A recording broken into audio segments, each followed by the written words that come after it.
Assalamualaikum warahmatullahi wabarakatuh.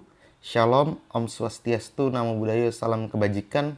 Kembali lagi bersama channel Belajar Sejarah 17, di mana pada channel Belajar Sejarah 17 kali ini kita akan membahas salah satu pembantaian terhadap umat Kristiani yang terjadi di salah satu kota di Mesir, atau lebih dikenal dengan pembantaian Nag Hammadi. Adapun latar belakang, inti pokok pembantaian, serta apa yang terjadi di sana akan kita bahas dalam video kali ini. Namun sebelum kita lanjut pada topik bahasan utama, saya meminta untuk like, komen, dan subscribe channel Belajar Sejarah 17 ini supaya kita bersama-sama bisa saling sharing, belajar diskusi tentang sejarah apapun itu. Teman-teman boleh request, silahkan komentar, dan boleh memberikan pendapat serta argumennya, tapi tentu harus berdasarkan pada fakta-fakta sejarah dan dalil yang akurat sehingga diskusinya tidak jadi debat kusir. Selain daripada itu, marilah kita sama-sama belajar supaya seperti apa kata Bung Karno, yaitu jas merah jangan sekali-kali melupakan sejarah. Baiklah, kita akan masuk pada topik bahasan utama, yaitu pembantaian Nag Hammadi.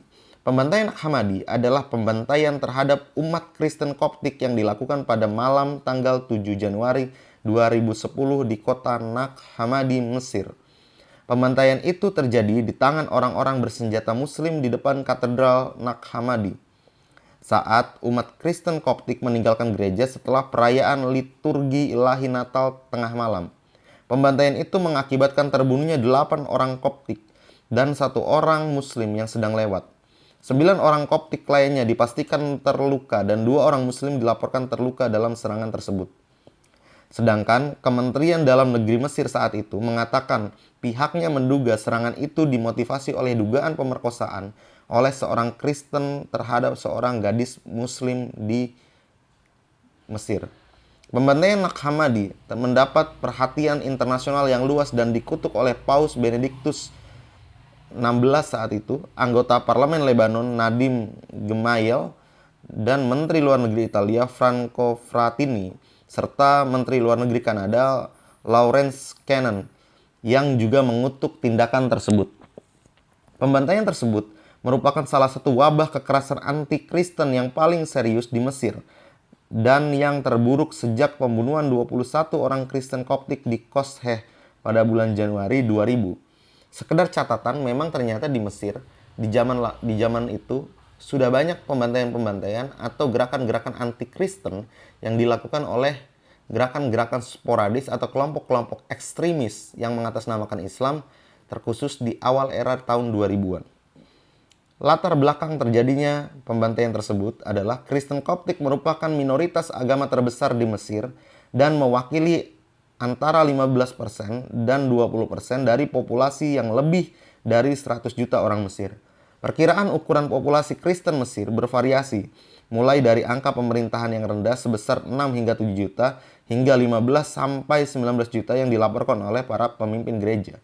Sekedar catatan bahwa ternyata data yang dimiliki oleh pemerintah terkait jumlah banyaknya umat Kristen di Mesir itu berbeda dengan apa yang dilaporkan oleh para imam-imam atau pimpinan-pimpinan Kristen di kota Mesir. Jadi memang ada selisih pendapat. Kalau menurut pemerintah itu sekitar 6-7 juta, sedangkan menurut laporan para pemimpin Kristen di sana, jumlah jemaat mereka mencapai 15 hingga 19 juta. Dan itu menjadi salah satu konflik awal atau pemicu utama yang salah satu komponennya adalah perbedaan data. Meskipun perkiraannya bervariasi, komunitas Koptik telah menjadi sasaran terorisme di masa lalu oleh para ekstremis yang mengaku beragama Islam dan telah menghadapi berbagai tingkat kebijakan pemerintahan yang diskriminatif, seperti pembatasan pembangunan gereja dan kurikulum sekolah yang berfokus hanya pada Islam saja.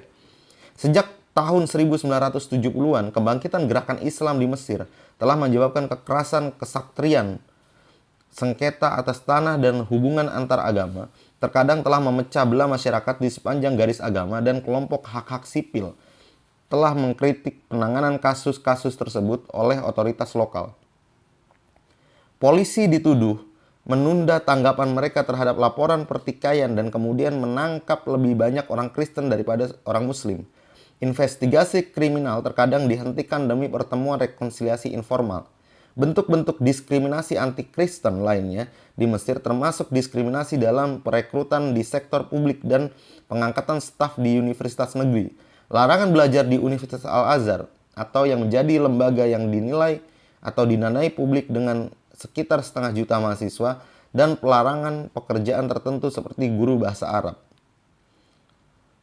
Dari aspek acara, Uskup Kyrillos atau Kirill, Uskup Koptik Ortodoks Nag telah memperingatkan polisi Mesir bahwa ada ancaman pada hari-hari menjelang liturgi malam Natal. Karena alasan ini, ia memutuskan untuk mengakhiri liturginya 1 jam lebih awal dari biasanya. Ia mengatakan kepada Associated Press bahwa selama berhari-hari ia telah menduga akan terjadi sesuatu pada malam Natal.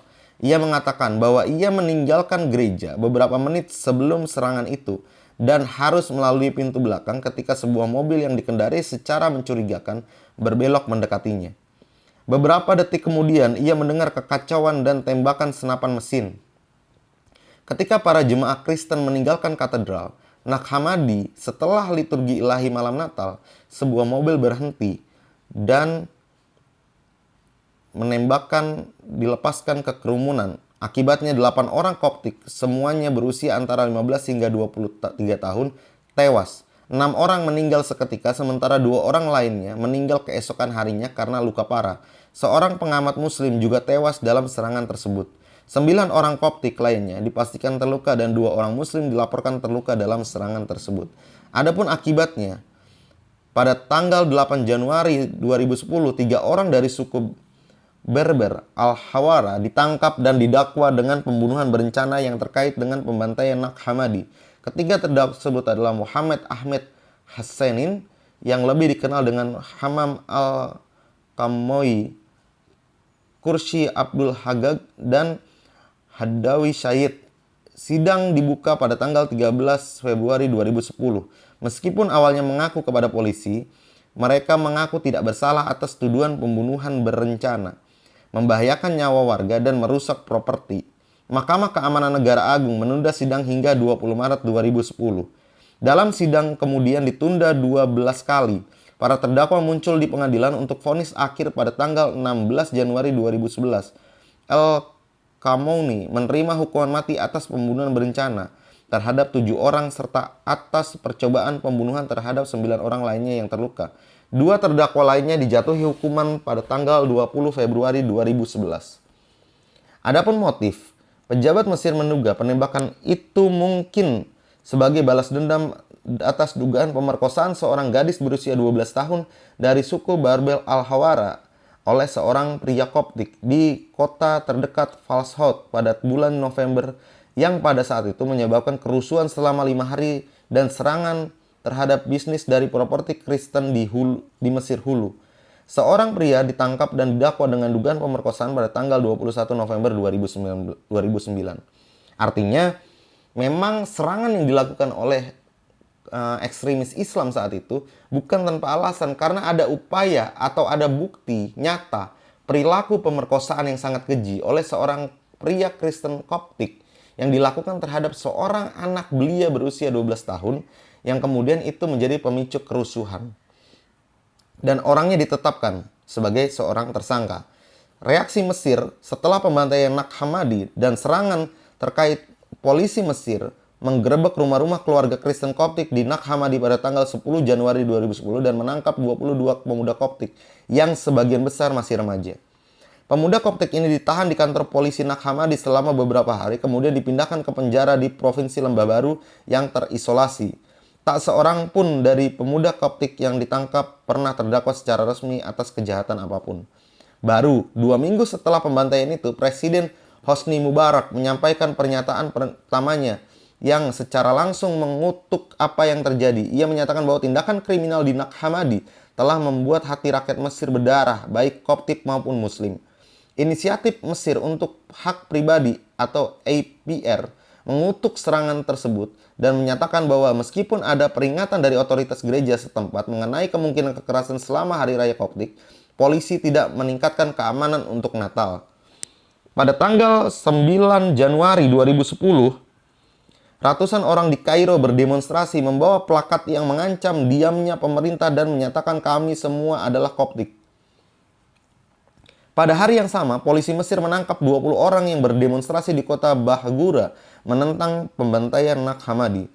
Pada tanggal 15 Januari, 29 aktivis hak asasi manusia Mesir, blogger, dan anggota partai politik mengunjungi Nag Hammadi untuk menunjukkan solidaritas dengan komunitas Koptik terhadap serangan baru-baru ini terhadap warga sipil Koptik. Ke-29 aktivis tersebut ditangkap oleh polisi Mesir saat dalam perjalanan untuk menyampaikan bela sungkawa kepada keluarga korban.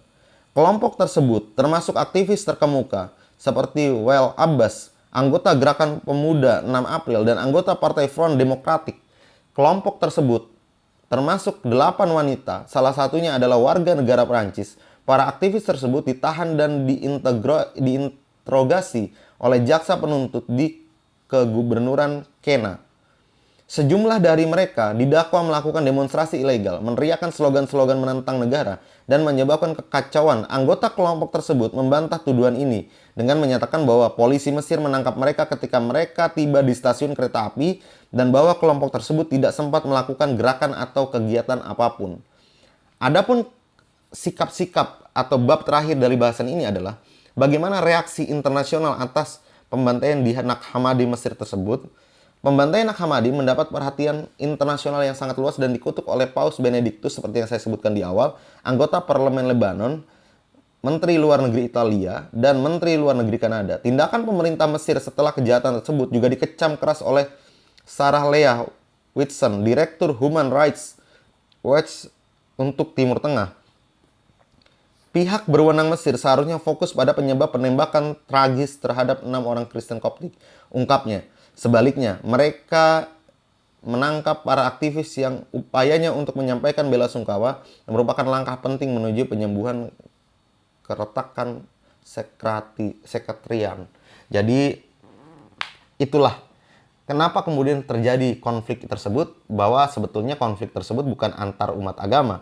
Karena faktanya pasca terjadi pembantaian tersebut, banyak umat Islam juga yang menyuarakan bahwa kami adalah Koptik. Artinya kami adalah korban. Artinya rakyat Mesir merasa bahwa mereka juga bagian dari korban kekerasan atas nama Islam. Dan inilah yang kemudian harus kita prihatin dan harus kita perhatikan, bahwa hal sekecil apapun jika digesekkan dengan isu-isu keagamaan akan dapat memecah belah bangsa dan negara. Dan Indonesia pernah mengalami itu. Next kita akan bahas terkait tragedi Poso, tragedi Sampit, dan lain sebagainya. Terima kasih atas perhatiannya. Jangan lupa like, komen, dan subscribe. Berikan masukannya, kritikan, dan saran, serta request video apa yang akan kita angkat, sejarah apa yang akan kita ulik selanjutnya, hanya di channel Belajar Sejarah 17. Terima kasih. Assalamualaikum warahmatullahi wabarakatuh.